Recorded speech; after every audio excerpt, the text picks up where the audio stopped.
Hi Leah, thanks for taking some time out to come speak to us. Life itself is a call to conversion, a call to improve oneself on a daily basis through prayer, reparation and constant search for the truth. However, we often find our beliefs are challenged by family, friends and colleagues. How do we discuss, such things in a respectful manner where we embody humility and we don't seem like, we're sort of trying to convert someone and forcefully converting them? Yeah, I think there are a couple good reasons not to try forcefully converting someone. One is that it doesn't work very well. If you try it often enough, no one will be in range for you to ever try it again.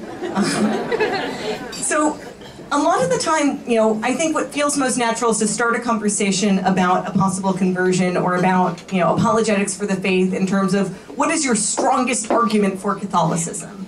And if you're quite unlucky, maybe the one you picked is Anselm's ontological argument, which means A, you first have to define the word ontological, and then B, it's framed in this kind of very heavy philosophic jargon, so actually you're not starting with the argument, you're starting with an explanation of your starting point, and that's usually what happens. Like, whenever you start with an argument, you have to explain your starting point first.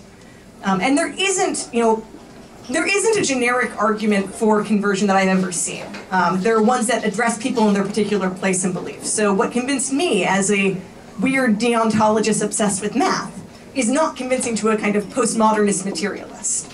So a lot of the time, for me, opening that kind of conversation starts not with an argument, with a lot of questions. So I can understand and make sure I actually understand what the person I'm talking to believes. And then sometimes I'll kind of like shunt them off to someone else and go, wow, like, that's not a philosophy I'm very, conversant with. I don't know, I kind of trust that there's a path from where you are to Catholicism, but I don't know it and I haven't walked it and I haven't read a book by someone who did. But I think this person does. So sometimes I delegate.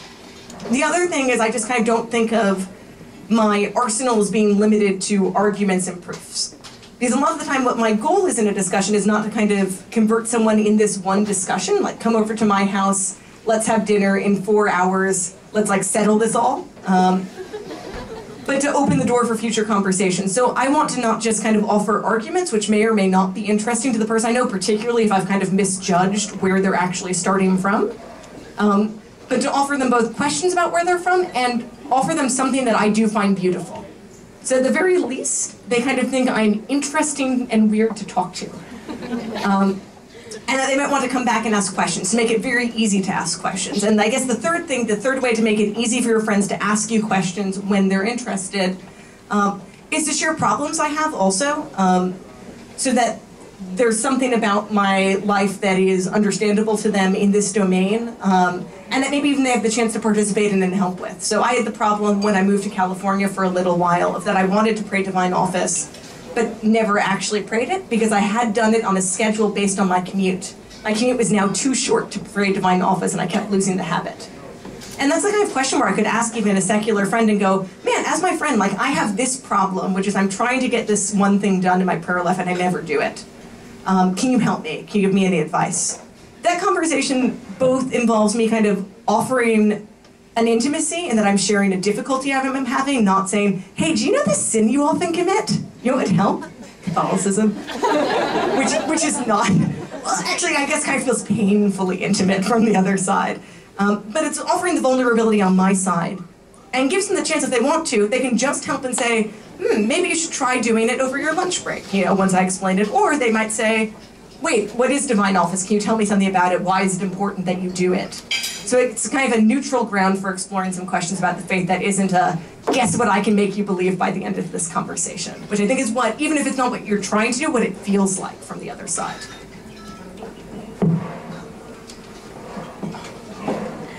I was just wondering, you obviously have a very mathematical background. I'm an art student.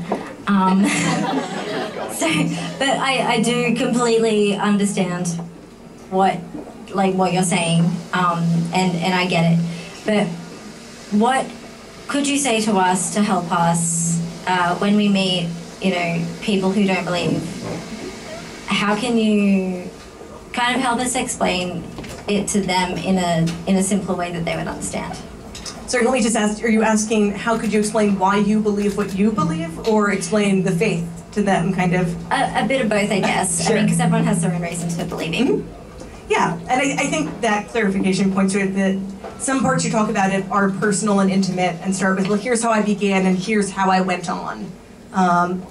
As much as you can tell a small story, right? You know, here's something I thought about the faith, and as I grew into it, here's something that changed the way I thought. Here's a passage in a book that was really interesting to me and expanded this idea, bit of theology. Often I find like very small stories are easier to tell, feel less high stakes for both people, and are often more interesting because they're compact stories, right? So I read this part of The Great Divorce, and it made me realize something about how I was approaching Catholicism.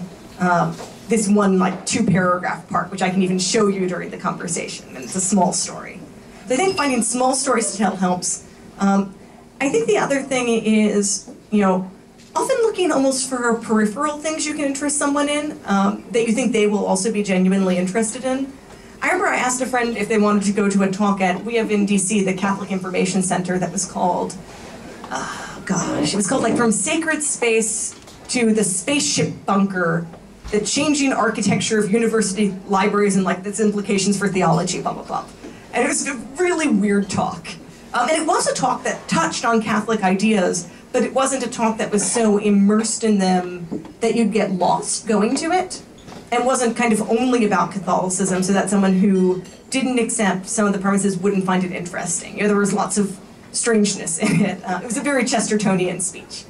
So I think I was finding small stories and peripheral things so that someone can wander in deeper if they want to, but you're not kind of going, you know, here's the doctrine of the Trinity, let's discuss, you know. But like, here's an interesting thing I've learned, here's a small thing where my faith has shaped my life. Is that interesting to you? Do you have questions? I think the other thing is leaving room in a conversation to make sure you're learning about them during it too. So making sure it's almost a symmetrical problem, right? It's easier to get friends to be interested in what you're doing if you're also interested in what they're doing. So whenever I'm in a conversation where I'm doing most of the talking and explaining, it's probably hard for the person on the other end of the conversation. It happens a bit to my friends. I have kind of as you all notice, a New York speaking pace. So I get in more words per minute than they are at the beginning. So I have to kind of pause and make sure that the conversation I'm having isn't a lecture, even if the person even initially started with a tell me more about what you do. You know, pausing and going like, does that make sense? You know, how do you approach this differently? And making sure there's space for both of us to better understand each other. So that's a moment of fellowship, not a moment of talking at. Also, you know, we're on the same team, math and art, both about contemplating beauty, just from different directions, so. How are you doing? My name is Brendan. I just had a question about blogging and your experience of opening up about your prayer life, I guess, with the blog. Was that hard to do in such a secular sphere, I guess, in that way? And how did you go about it? Well, I'll say blogging doesn't feel like a very secular sphere just because, you know, it's kind of content neutral. So I know a lot of religious bloggers I really like, and I have a lot of models to draw from. One thing that there are kind of two things I'm careful about if I'm blogging about my own spiritual life. One in that I kind of have made myself a promise to never feel guilty about not putting something on my blog. And if I'm at all mixed, like it doesn't go up immediately. I can even write the post and then not post it and think about it. Because once it's up, it's up. And the other is I'm really, really careful not to involve other people in what I write.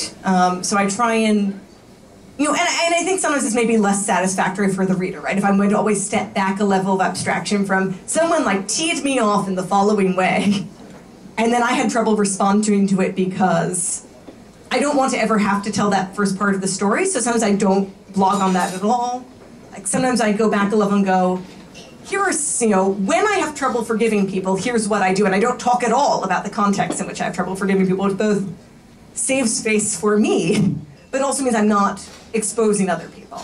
And I guess the other thing that I've learned from other people's blogs is a lot of times it's kind of, there's a lot of intimate material that's been instructive for me that isn't intimate because it's sordid or really personal. Jen Fulweiler, who writes Conversion Diary, was really interesting for me to read about because she was kind of grappling with problems of how to approach hospitality. In terms of just there were neighbor kids who who wanted to come over, and she felt bad about how clean her house was, and about, you know, what will I do for these kids? Will I do enough for them? You know, what do they want? And kind of paused and just went, well, I'll have them in my house. They probably don't care how clean it is, you know, and like there will be cookies and that's kind of it. And it was fine. And she started to develop a relationship with them. And that's not a big kind of, it doesn't rise to the level of Augustine in the Confession going, I stole pears because I am wicked, you know, and let us pause and meditate on the nature of wickedness and in detail about how I felt about the pears. It's a really small story. And it's a low-stakes story, right? Augustine stealing from people, confessing an actual crime as well as a sin. Jen Fulwiler going, I don't know if I want to invite these kids into my house. But I learned a lot in reading her talk about that, about how I wanted to approach hospitality myself. And to think about whether I was even in a position where neighborhood kids would find it natural to knock on my door and what I could do to make that feel more natural to them. And it's a small story that isn't kind of let me lay my heart bare on this blog for you. So I kind of try and find those kinds of stories. Hi, this is more close than I wanted. Did you go to Yale with Helen? If so, can you tell us the most semi-scandalous story? I'm just kidding, personal joke. A really holy guy, no, this isn't a joke. A really holy guy from your country told me that a persecution against Catholicism or Christianity in general, I didn't check with him because it's over there, not here, was going to break out reasonably soon in your country. Do you think that's true, or is just the ramblings of a crazy old man? I think it's common for people to feel besieged, often out of proportion to how much anyone else is interested in besieging them. You know, in that, you know, I think all fights feel higher stakes from your own side. There's a big debate going on in the US right now about certain religious freedom laws, in terms of, it's just a balancing act of when the government passes a neutral law about religion, but it burdens some people heavily, how do we figure out what to do? And it actually came out of a Native American tribe that wanted to use a certain prohibited drug in religious ceremonies. And this has somehow become like this very apocalyptic fight in the US where everyone's like, this will be the end of being able to be publicly a Christian, you know, now everything is going to be taken away. And the answer is, man, like, it was always a slightly complicated question to figure out how to balance legitimate neutral laws the government writes with specific religious burdens. Currently we're having a new problem figuring out how to balance it. No one, you know, it's always almost no one on the internet, but no one in real life is like planning to come to your house and like planning to kick in your door. I think the more time you spend on the internet, the more time it feels like that's what's going to happen. He told me in person. No, I mean the more time he might spend, or I've seen, there was a column in the New York Times by one of the op-ed columnists, Frank Bruni, where he's saying like, you know, little by little, this theology has to be removed from all like Orthodox Christian traditions. And you know, he writes that in this column. He doesn't mean he's going to come to my house and inquisit me and then say, you know, I'm tired of speaking to you and I'm firing you from your job. I think every kind of flashpoint feels like, honestly, this is the thing, I think everyone thinks their enemies think about them more than their enemies do. No one has the energy to spend as much time thinking about making your life hard as you do thinking about the ways your life is hard.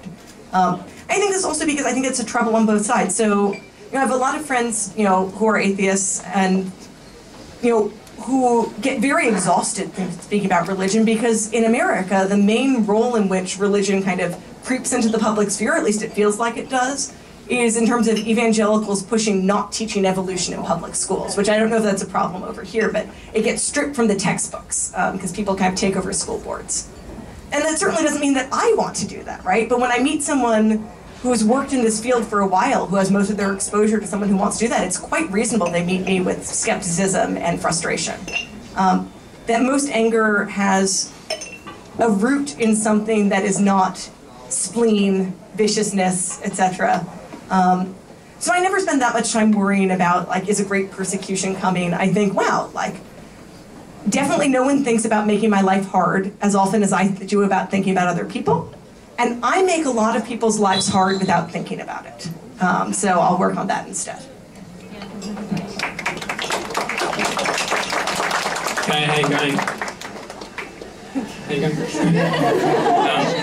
Just good. My name's Michael. I was thinking about when you go to a new school, and often, like say you go midway through a year, everyone else has made their friends, everyone's pretty settled in, you're coming in as a newcomer and you don't really know many people. Sometimes it can feel isolating and intimidating, and it can make you feel like you don't belong, things like that. And I'm wondering if you had any of those experiences when you first decided to become a Catholic. Did you find that it was intimidating and it was isolating in any way? Do you still feel that way at all? And how have you overcome that, if that's the case? I'll be honest, I was really, really spoiled in that I already had the crop of people around who I'd been fighting with for the last 5 years, who were my good friends, because if you fight for someone for 5 years, you know, they must be your friends. But who really cared about me. I had the good fortune of, I was in Washington, D.C. at the time, and I had some friends at the Dominican House of Studies there who took very good care of me. One of the fathers there was like, oh good, like, let me pick out a parish for you. You want this parish, you know? And like, I will introduce you to the following 3 people at the parish who you will like. And that was great, but I know I was spoiled in that respect, because for a lot of people, they do not have kind of a friendly Dominican welcoming committee that's just going to like usher them into this person, you know, loves Catholicism and also musical theater. So like, this will be an entry point for you. So I think then the task is kind of to think about what parishes can do to spoil everyone as much as I was spoiled, to find entry points for people that even just go beyond, you're about to be Catholic, we're all Catholic, you know, there's something we have in common. And you know, I'd love for everyone to be welcomed in the personalized way that I was welcomed. But I can't speak to feelings of isolation because everyone's much too nice to me. Hi, I'm a cradle Catholic. I grew up all my life with being Catholic, with Catholics around me. And I couldn't imagine seeing things from a perspective of a non-Catholic person. But from your perspective of having lived on the other side, as it were, what do you think is the biggest thing that we, as religious people, as Catholics, do that is a stumbling block to atheists converting? Well, I don't think there's one single answer to that question to begin with. Because I also think that sometimes the framing of that there's a stumbling block makes it seem that someone is about to be Catholic but for. And that there's really the issue of that Catholicism hasn't even raised itself to the level of serious consideration for someone. You know, that there are a lot of philosophies I don't spend my day thinking about and turning over and reading books on the subject. And that's true of atheism, that's true of all of us. So the question usually isn't, at least in my experience with the people I've known, like, what is stopping this person from being Catholic? But, what would promote Catholicism to the level at which it's worth spending time thinking about and considering? And the mere fact of numbers, you know, isn't enough to reasonably do it. Going, oh, Catholicism's a very common religion, you know, you should spend some time, you have a duty to spend some time thinking about it. You know, is clearly untrue. There are a lot of common religions that we don't consider, you know, that alone forces people to read their texts or their theology, and you haven't kind of been an intellectually honest person until you spend a fair amount of time with, I'm just going to pick Zoroastrianism, you know, as one that I really know nothing about and I haven't spent time with. So it's a question not of what's stopping people, but what would make it worthwhile to consider. And that answer varies again a bit from person to person. But I don't think any religion from a faraway distance is so obviously a duty or worth someone's time that they need to have a reason not to. They need a reason to pick up the book or anything else. So in that case, I guess, so to give practical advice rather than just, yes, this is a different hard problem than the one you asked me about, might be find an interesting entry point so that someone might be interested in talking about this more. And I tend to like fiction always for that kind of thing. So something like The Great Divorce, which is like a Christian work where C.S. Lewis kind of imagines a theology of heaven and hell, but in a very weird essay-like way. But it's the kind of thing that is short enough that you can say, man, this book was so interesting, and I'm still processing it, which will be true when you read it. Friend, do you want to read it with me? And like, do you want me to read something? And then maybe that's an entry point. Or oh gosh, this movie of Gods and Men about these Trappist monks who died in Algeria. Everyone reviewed it so well. Do you want to see it with me? Something that is interesting and that someone wants to spend 2 hours considering, and that can open the door for further conversations. Also, both that book and that movie are really good, so your friend won't have not profited by that time, even if they don't wind up asking you a follow-up question. We have time for one quick last question. Thanks. Hi, Leah. My name's Kai. I'm just wondering, after you converted, what was the most common explanation that your atheist friends had? Like, I mean, I'm sure you would have had conversations after your conversion with them. And I'm just wondering, did they say, well, this sort of makes sense because you're really mathematical and you've just got, was there what was their most common explanation in their language for why you had changed? Well, I mean, once again, atheists are kind of unitary bodies, so the reactions tend to vary a lot based on how much someone knew me. If you were someone who had never heard of me before and just heard this atheist became a Catholic, then those were kind of drive-by internet comments, and they all fell into the same kind of class of reply, and they weren't very nice, but they were also generic. They had nothing to do with me. Among my friends, the main kind of 2 strains of responses I got were, finally, stop embarrassing us with your ridiculous, weird Neoplatonism. Because I actually had the problem of, I would go to my college debates, and I had some people who were convert already, who were atheists. Just because they said, look, you can't be this much of a Neoplatonist and spend all your time talking about, trying to better resemble the form of the good and be one of us. This is very silly and it's weird, and you're muddying the waters. And not all my friends felt that way. I had kind of this, core of postmodernists who just were just you're on the other team, stop doing this. Now, not all my friends were postmodernists or felt kind of that strongly about what atheism entailed besides lack of a belief in God. And one of the kind of nicest replies I got from people was, well, I think you've come up with the wrong answer, but I really like that you take your philosophy seriously. And I hope you will continue to take it seriously enough that, if you keep pursuing truth, you'll end up back on the right side. Which is a response I totally like. So this is a funny story. So I use Google Analytics on my blog. I can see if traffic all comes from one site. And I noticed that there was traffic coming from a site I didn't recognize, and I clicked through on it. And I saw that there was an article, it's a web forum, and it said, advice on thwarting a Catholic conversion. And there's this, essay of my friend is becoming Catholic, I'm really upset, I think it's untrue, what can I do that would help this not happen? And then everyone's discussing it. And I clicked on the username and I put some pieces together. I figured out who it was. Because it was a friend of mine. I sent it to him, found this. He was like, oh my gosh, I didn't realize you did. And I'm like, no, I'm not offended, and I wasn't. What it meant was that he cared about me, and he thought my decision was serious, right? It's not a let's all agree to disagree, which would imply that Catholicism adds nothing right beyond an hour out of my Sunday to my life. He thinks changing my mind about this has serious consequences for the way I live my life and the person I try and be. And he thinks because I'm making a false choice that it will have bad consequences. And he cares about me enough to go, wow, this is important. I don't want to kind of charge in and just go, Leah, don't do it, because I recognize that won't be helpful. And it'd be kind of weird, so I'll do the much less weird thing about posting about it on the internet. And I thought that was great. I thought that was the best response anyone had, right? That they thought I was wrong, they thought being wrong has consequences, and I thought the best way to respond to this is to pause, think, reflect, and then reapproach her. So I thought that was an incredibly loving response, and I only hope I do as well when I reach out to friends I think are wrong. Put your hands together for Leah Libresco.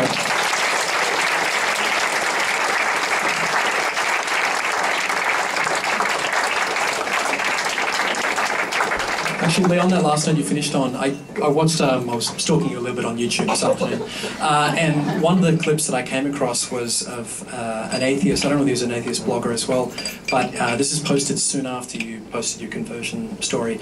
He said, now I know a lot of people out there, a lot of atheists in the community are really sort of giving Leah a hard go and, sort of making up all these arguments against why she did it and why she converted. But I thought the fascinating thing about this, he said, I'm an atheist and I study the arguments really seriously, and I know that if Leah's made this decision to convert to the Catholic faith, it's because she believes that it's true and it provides the most compelling account of the world. And if that's what she made her decision on based on the truth of what she discovered, then I can only congratulate her for aiming at that and striving towards that. And I look forward to hearing her arguments and her story. And I thought that was a beautiful example about how all of us, no matter what particular faith background we're in, that the main thing that we all try to discover and learn and grow towards is truth. And that we can unite with people in friendship in that regard, no matter what background we come from. So, yeah, I totally agree with that. Loving truth is kind of the pilot line to everything else. So you never want someone to lose that if you think it's led them the wrong way just now. Thank you, Leo. Actually, Patrick's asked me if you can hold up your book for a photo, so I can certainly hold up my book for a photo. Maybe we can throw it up so it looks like really exciting. All right. Great. Well, who would have known that you could come to Theology on Tap and you could get a cold pint of beer, you could hear a fascinating talk on prayer and spirituality, and you could also leave with the equivalent of a bridging course in mathematics. So, not bad tonight, only at Theology on Tap. We're very grateful for Leah making the trip out here. She's also travelled all the way here with her mum, who's here sitting at the front row for loyal moral support in New Zealand and Australia. They've told me that they've filled the rest of their time here doing fun things. I think they're travelling to a place called Bondi. So that should be fun. Good luck getting directions when you ask for that. Australian slang is a little bit different over here. You may also hear the word thong, so you've got to be careful about that. It means something different in the States than it does here. So our next Theology on Tap is actually Tuesday, May 12th. And we have a great guest speaker who's coming, not as far as you. He's travelled, this time he will be travelling over the Harbour Bridge. He's from Broken Bay. He's the new Bishop of the Broken Bay Diocese, Bishop Peter Comensoli. So he'll be speaking at the next Theology on Tap on Tuesday, 12th of May.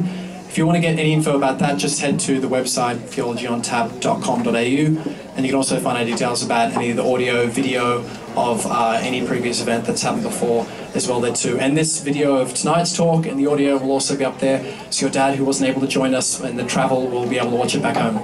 So once again, everyone, please thank Leah.